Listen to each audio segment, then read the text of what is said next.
আসসালামু আলাইকুম, মালাস এভরিথিংয়ে আপনাদেরকে জানাই স্বাগতম। তো আমি আজকে একটা ভালো সুন্দর একটা ভিডিও নিয়ে আসলাম আপনাদের সামনে। প্রিয় বন্ধুরা, আপনারা কেমন আছেন? আমি আমার একটা কলা গাছ লাগাইছিলাম, মানে এই কলা গাছটা আমি চাইছিলাম না, তারপরও আল্লাহ তাআলা আমার রিজিকে মনে কলা ছিল এই জন্য দিছে। আমার না, মানে আমার উসিলায় অনেকের রিজিকই ছিল, এই কারণে আল্লাহ তাআলা এই কলাটা আমার জন্য দান করছে।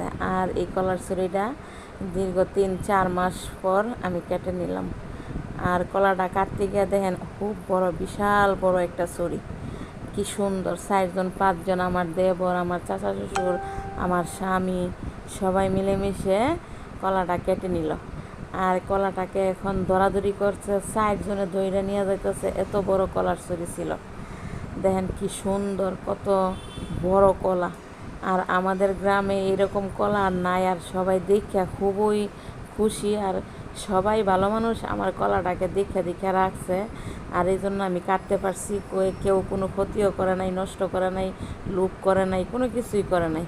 তো প্রিয় বন্ধুরা, আমার আমার এই ভিডিওটা যখন আপনাদের সামনে যাইব, তখন আপনারা আমার চ্যানেলটাকে একটু সাবস্ক্রাইব করবেন, কমেন্ট করবেন, লাইক করবেন, শেয়ার করবেন, করে পাশে থাকবেন।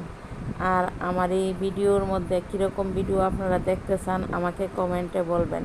আর আমার কলার ছুরিটা কীরকম সুন্দর হয়েছে বা কী হয়েছে, কোনো কিছু ছাড়া আমি কলাটা রোপণ করছি। আমি 10 বার কলার গাছটারে ভাঙা পড়ছে আমার পাওয়া নাই গিয়া, তারপর আল্লাহ তাআলা আমার রিজিকে এই কলাটা দিছে। আমার না, কলা খাইছে 100 জনে। আসসালামু